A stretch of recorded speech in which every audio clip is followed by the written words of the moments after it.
अगर number system को हम लोग को अच्छे से जानना हो तो हम लोग कहाँ से स्टार्ट करेंगे? तो वो जो है आपको सबसे पहले ये आना चाहिए कि नेचुरल नंबर क्या होता है, होल नंबर क्या होता है, और यही नहीं कि रियल नंबर क्या होता है, रैशनल नंबर जो है उसमें हम लोग किस किस टाइप का नंबर को यूज़ करेंगे। वो सारा चीज़ अगर आपको अच्छा से अगर आ जाए तो आप इस नंबर सिस्टम में से कोई सा भी क्वेश्चन नहीं है जिसको आप सॉल्व नहीं कर सकते हैं। तो स्टार्टिंग हम यहाँ से करते हैं। सबसे फर्स्ट चीज़ कि आपसे ये पूछा जाए कि नेचुरल नंबर क्या होता है।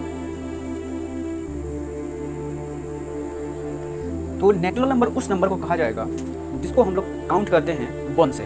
अगर आप 1 से काउंट करते हैं इन्फिनिटी तक तो उस नंबर को हम लोग बोलेंगे नेचुरल नंबर। तो आप लिखेंगे counting numbers are called natural number. तो आपका हुआ काउंटिंग नंबर आर कॉल्ड जो होगा वो होगा आपका नेचुरल नंबर। अब जो है नेचुरल नंबर को हम लोग डिनोट कैसे करेंगे?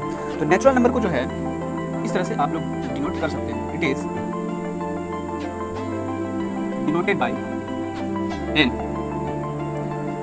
तो आप इस तरह से लिख सकते हैं कि n बराबर जो होगा वो आपका हो जाएगा 1 2 3 4 डॉट डॉट डॉट इन्फिनिटी तक आप लिख सकते हैं। ये जो आपका नेचुरल नंबर है।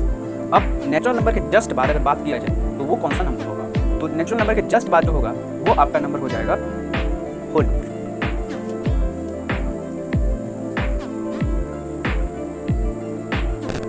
अब होल नंबर किसे बोलेंगे? तो होल नंबर उसे बोलेंगे जैसे कि आपका नेचुरल नंबर पूरा हो गया 1 से स्टार्ट, अगर आप उसमें क्या करते हैं 0 को भी इंक्लूड कर देते हैं, वही नंबर आपका जो होगा होल नंबर कहलाएगा। तो यहाँ पे लिखेंगे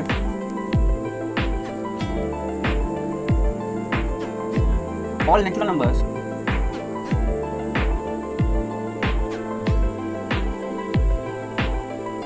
टुगेदर विथ 0। हमने यहाँ पे लिख दिया कि वो सारी नेचुरल नंबर है ना 0 के साथ अगर हो तो उसे हम क्या बोलेंगे? होल नंबर बोलेंगे। Form of the collection W of all. अब आप यहाँ पे ये भी ध्यान रखेंगे कि होल नंबर को हम लोग डिनोट कैसे करेंगे। तो होल नंबर को डिनोट जो है वो हम लोग W से करेंगे। All whole number. तो इसे डिनोट किया जाए होल नंबर को तो वो हो जाएगा W, यहाँ हो जाएगा is equal to 0 1 2 3 4 dot dot dot infinity तक का नंबर जो होगा वो आपका होल नंबर होगा। अब इसके बाद जस्ट बात अगर आ जाए तो नेचुरल नंबर भी आप समझ गए हैं, होल नंबर भी समझ गए हैं कि नेचुरल नंबर वो होगा जो 1 से हम लोग काउंट करेंगे, और होल नंबर जो होगा उसमें हम लोग क्या करेंगे 0 से भी काउंट करना स्टार्ट करेंगे, यानी कि 0 को क्या करेंगे इंक्लूड कर लेंगे। अब बात यहाँ आता है कि क्या इसी तरह का नंबर होता है या और टाइप का होता है? तो जी अलग टाइप का भी नंबर होता है। वो नंबर ऐसा भी हो सकता है कि आपको ये कहा जाए कि -1 -2 -3 भी नंबर होता है। तो -3 तो इसमें है नहीं या -1 तो है नहीं, तो इस तरह के नंबर के लिए हम लोगों को और भी एक टर्म को लिखना होगा, वो आपका होगा इंटीजर। तो नेक्स्ट जो होगा वो होगा आपका इंटीजर।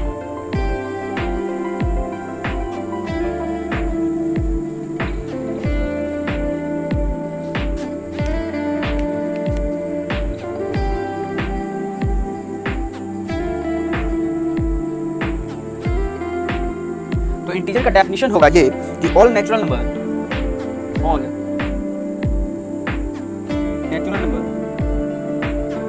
अब यहाँ पे ऑल नेचुरल नंबर आ गया तो आपका हो जाएगा यहाँ पर 1 2 3 डॉट डॉट डॉट करके, ठीक है, 0 एंड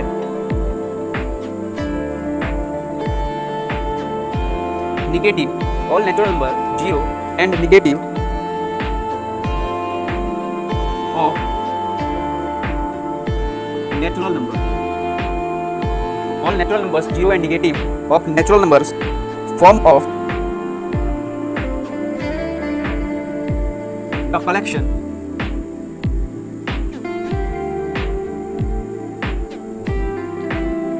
of all integers।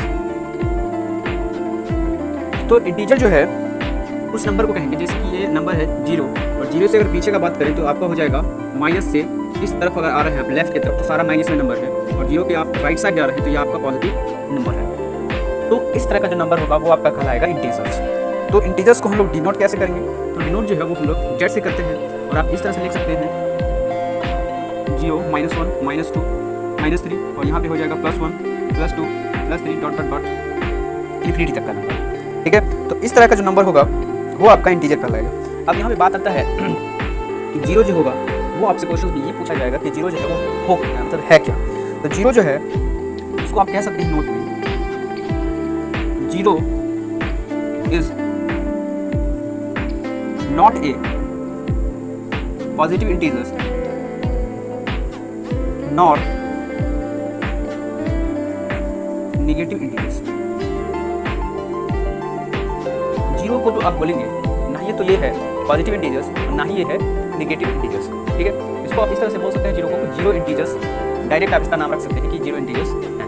ये आपका नहीं पॉजिटिव होता है ना ही नेगेटिव होता है। और आप ये याद रखेंगे कि इंटीजर्स को जो है हम लोग जेड से डिनोट करते हैं, ठीक है। अब आपका इससे पीछे वाला अगर बात किया जाए होल नंबर को, तो वो आप किससे लिखते हैं, होल नंबर को जो है मैं वहाँ पे बता भी दिया था कि आप डब्ल्यू से डिनोट करेंगे, तो आपका जो हो जाएगा वो नेचुरल नंबर आप क्या करेंगे, एन से डिनोट करेंगे। अब यहाँ पे बात आता है कुछ क्वेश्चन इस तरह से पूछे जाएंगे आपसे कि क्या ये होल नंबर जो है नेचुरल नंबर हो सकता है, बिल्कुल हो सकता है। तो अगर हम कोई बड़ा सा अगर टोकरी बनाए है ना, जिस टोकरी का अगर नाम अगर हम रख देते हैं कि ये जेड है, इंटीजर्स है, तो इसमें क्या क्या चीज़ हो सकता है। तो इंटीजर्स के अंदर में जो है आप ये लिख सकते हैं कि हमारा नेचुरल नंबर भी होगा, और नेचुरल नंबर पूरा जो होगा वो आपका होल नंबर भी होगा, और नेचुरल नंबर और होल नंबर ये पूरा आपका जो होगा वो आपका इंटीजर्स में आ जाएगा, ठीक है। तो यहाँ से क्वेश्चन इस तरह से पूछा जा सकता है। अगर आपसे इस तरह से पूछा जाए कि क्या इंटीजर्स जो होता है वो नेचुरल नंबर होता है, पूरा का बात करें तो नहीं होगा, क्योंकि इसमें निगेटिव भी नंबर होता है, ठीक है। अब इसके बाद जो है हम लोग आते हैं कि नंबर को हम लोग लाइन पे इस तरह से डिनोट करते हैं।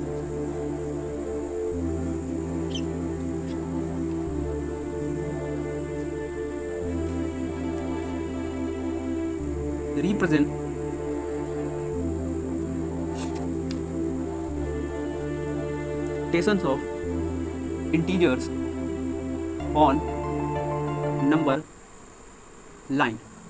अगर ऐसा हो कि एक अगर लाइन ड्रॉ किया जाए तो यहाँ पे अगर जीरो रखा जाए तो ये आपका हो जाएगा 1, यहाँ 2, यहाँ 3, यहाँ 4, 5, 6। इस तरह से अगर हम पीछे आए तो -1, -2, -3, -4, -5 और -6 होगा। अगर आप यहाँ पे पूछा जाए कि शो करके दिखाइए कि यहाँ पे जो है 2 कहाँ होगा, तो आपका जो हो जाएगा ये हो जाएगा आपका 2। इसी तरह से अगर -2 रिप्रेजेंट करना हो तो यहाँ पे हो जाएगा -2। तो ये तो बहुत आसान हो गया। बट आपसे ये पूछा जाए इस तरह का कि 5/7 को रिप्रेजेंट करिए नंबर लाइन पे, तो आप किस तरह से करेंगे। तो यहाँ पे एक चीज़ आपको दिमाग में रखना ये है कि आपको इस तरह से एक लाइन को ड्रॉ करना है।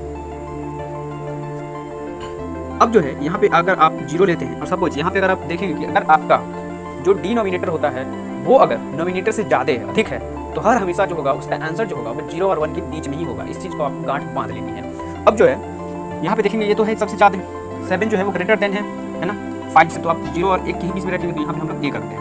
अब जो है 5/7 को हमको नंबर लाइन पे दिखाना है, तो कैसे दिखाएंगे। तो यहाँ पे आपको क्या करना होगा, यहाँ से 1, 2, 3, 4, 5, 6 और ये जो है आपका 7 नंबर पे होना चाहिए।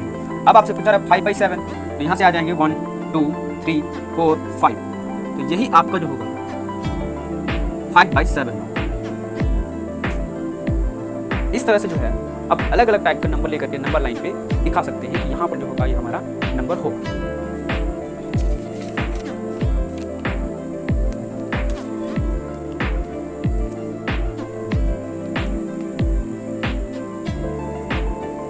इसके बाद अगर हम बात करें तो वो आपका होता है रैशनल नंबर।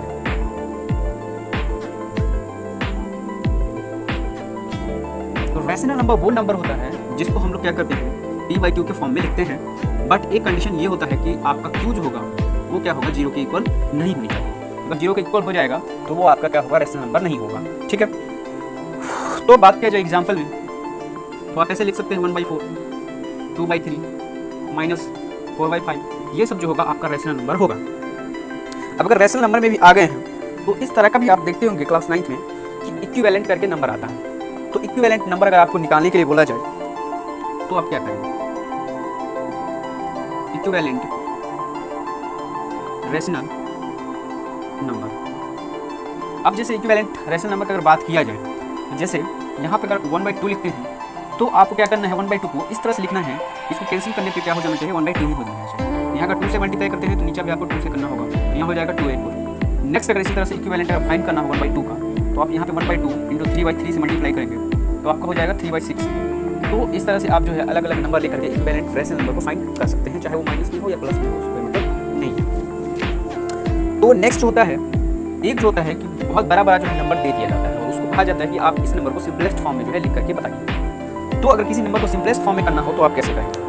तो उसका एक ये ट्रिक होता है कि अगर आप उस दोनों नंबर को HCF फाइंड करते हैं, यानी कि HCF निकालते हैं, तो वो आपका क्या हो जाता है? एक होता है। HCF कितना होना चाहिए? एक होना चाहिए।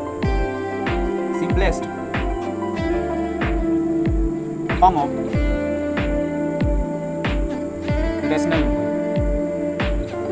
जैसे कि अगर एग्जांपल में लिया जाए इस तरह का नंबर, तो अगर इसको आप सिंपलेस्ट फॉर्म में लाना है तो आप इसको कैंसिल आउट करना होगा। तो आप यहाँ पे 7 2 और 10 पूरा कर देंगे। बट अगर इससे भी अगर हार्ड नंबर जिसमें आपको क्या लगेगा कि टेबल हमको नहीं आ रहा है, तो आप कैसे फाइंड करेंगे? तो उसको फाइंड करने के लिए आपको क्या करना होगा? HCF ही फाइंड करना होगा। इसके अलावा कोई दूसरा ट्रिक नहीं है, या नहीं तो आप क्या करिए उसे कैंसिल करिए। तो irrational number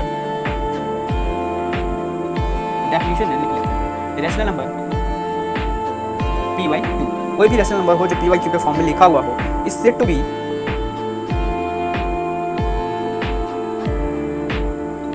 irrational numbers p/q is said to be in its simplest form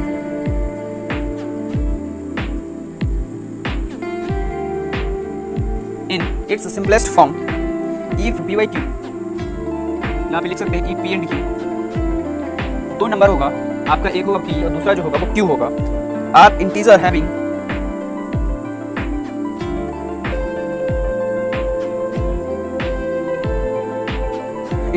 no common factor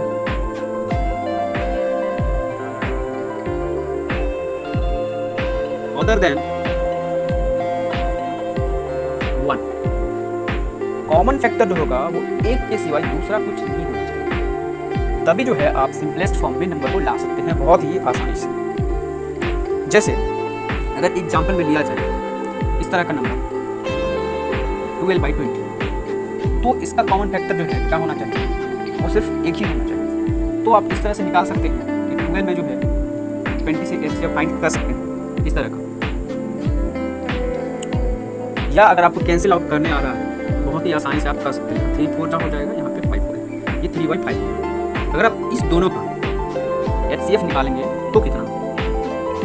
देखते हैं, 3 5 1 टाइम्स हो जाएगा, यहाँ पे 2 हो जाएगा।